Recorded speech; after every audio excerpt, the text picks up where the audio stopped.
The doctor is in, and it's a moment of clarity with Dr. Claire Roundtree of the Manakai Omalama Integrative Clinic. She is a psychiatrist there. And this morning's topic is what many new mothers often mistake as post-baby blues. It's postpartum depression, and it affects thousands of women each year. Good morning, Dr. Roundtree, and thank you so much for joining us. Good morning. So let's talk about this postpartum depression, and it's really coming to the forefront lately because of celebrities like Brooke Shields and Gwyneth Paltrow, who admitted that they were really depressed after giving birth. Yes, and we want to differentiate between just post-baby blues, which usually happen a few days after giving birth while a woman's hormones are regulating, and postpartum depression, which can actually happen anytime during the first year after a woman gives birth. The symptoms are much more severe with postpartum depression and can include things like irritability, lack of sex drive, loss of appetite, and in severe cases, thoughts of wanting to harm self or harm the baby. Wow. I know someone who had postpartum depression, and for the first 3 months, she said that she just wasn't bonding with her baby. So some of these women are just going through the motions of motherhood. Some women are able to, and some women aren't even able to go through the motions. Wow. So it can be quite severe. And how many women are affected by postpartum depression? You know, surprisingly, about 15 to 20% of all women who've recently given birth will develop some form of postpartum depression, whether mild, moderate, or severe.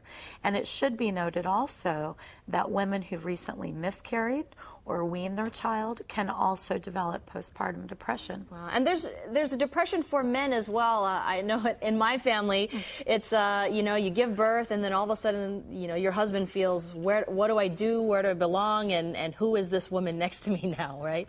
That's very true. And so when we talk about effective treatments for postpartum depression, at the top of the list is counseling for both the woman and her partner, because oftentimes the man really sees not his wife anymore, but this new mom, and feels quite left out. So counseling for you and partner is one of the tips. Also, what your other tip is antidepressant medication. How can that help? Antidepressant medication can very effectively relieve symptoms of postpartum depression. If you're breastfeeding, you want to talk with your physician about what medications are safe for you.